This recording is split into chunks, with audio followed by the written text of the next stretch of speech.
வணக்கம் நண்பர்களே, நாம் இன்றைக்கி பார்க்க போது பார்த்திங்கன்னா பாளையங்கோட்டையில் மத்திய பகுதியில் 5 நிலை ராஜகோபுரங்களோடு அமைந்துள்ள நம் அழகிய மன்னார் ஸ்ரீ ராஜகோபால சுவாமி திருக்கோயிலை பற்றி தான் பார்க்க போகிறோம். வாங்க வீடியோக்குள்ளே போகலாம். ராஜகோபால சுவாமி கோயில் பார்த்திங்கன்னா 500லேருந்து 1000 ஆண்டுகள் பழமை வாய்ந்த கோயில்னு சொல்கிறாங்க. இதோட பரப்பளவு பார்த்திங்கன்னா 2.5 ஏக்கர் பரப்பளவு சுற்றளவு.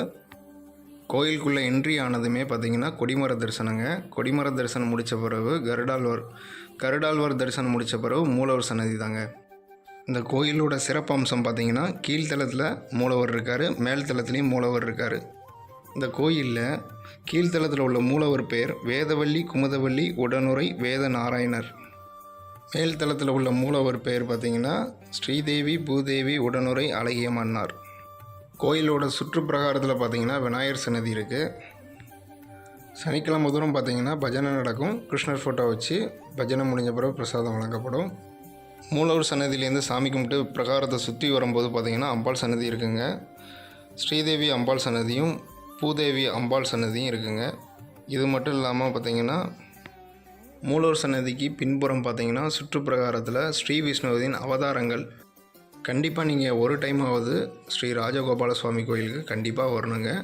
சாமியோட அனுகிரகமும் சாமியோட ஆசீர்வாதத்தையும் கண்டிப்பாக பெறணுங்க. இந்த கோயிலில் திருவிழாக்கள்னு பார்த்தீங்கன்னா பங்குனி மாதத்தில் 11 நாள் பிரம்மோற்சவம், பங்குனி உத்திரம் அன்னைக்கு தேரோட்டம் நடக்கும். இது பெரிய விழாவாக கொண்டாடப்படுது. 10ஆம் நாள் தேரோட்டம் முடிந்த அன்று இரவு பெருமாள் தவளும் கண்ணனாக பல்லக்கில் எழுந்தருள்வார். 11ஆவது நாள் தாமிரபரணி தீர்த்தவாரி உற்சவம் நடக்கும். ஆவணி மாதத்தில் பார்த்திங்கன்னா கோகுலஷ்டமி, அப்புறம் புரட்டாசி சனிக்கிழமை கருட சேவை, அப்புறம் கார்த்திகை தீபம், மார்கழி திருப்பாவை, அப்புறம் வைகுண்ட ஏகாதசி. இப்போ நம்ம நுழையிற வாசல் சொர்க்க வாசலுங்க. வைகுண்ட ஏகாதசி அன்னைக்கு திறக்கப்படும் இந்த சொர்க்க வாசல். அப்புறம் அதிலிருந்து 10 நாள் திருவிழா நடக்கும். இப்போ சாமி உற்சவர் சாமி சப்பரத்தில் சுற்றுப்பிரகாரத்தை சுற்றி இந்த மண்டபத்துக்கு கொண்டு பூஜைகள் நடக்குங்க.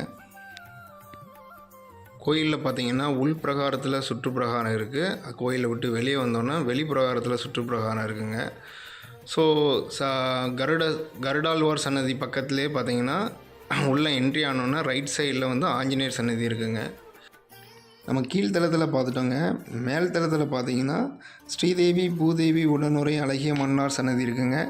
ஸோ மேல்தளம் எப்படி போகணுன்னா கோயிலில் என்ட்ரன்ஸில் கொடிமரத்துக்கு முன்னாடி லெஃப்ட் சைடு பார்த்திங்கன்னா வெளி சுற்றுப்பாதை இருக்குங்க. ஸோ அதில் பார்த்திங்கன்னா ரைட்டு மாடிக்கு போகக்கூடிய ஸ்டெப்ஸ் இருக்கும். ஸோ அங்கே ஓப்பன் பண்ணியிருந்தாங்க அப்படின்னா நீங்கள் கண்டிப்பாக போய் சாமி தரிசனம் பண்ணிவிட்டு ஒரு 10 மினிட்ஸ் ரிலாக்ஸேஷன் பண்ணிட்டு கோபுர தரிசனம் பண்ணிட்டு கண்டிப்பாக வரலாங்க. அருமையான பிளேஸுங்க. நாங்கள் போகிற அன்றைக்கி ஓப்பன் பண்ணலை. நீங்கள் போகிற அன்றைக்கி கண்டிப்பாக ஓப்பன் பண்ணியிருந்தாங்கன்னா கண்டிப்பாக மேல்தளம் போயிட்டு சாமி தரிசனம் பண்ணிவிட்டு கண்டிப்பாக வாங்க. ஸோ இந்த வீடியோ பிடிச்சிருந்ததுன்னா லைக் பண்ணுங்கள், ஷேர் பண்ணுங்கள், சப்ஸ்கிரைப் பண்ணுங்கள். நன்றி, வணக்கம்.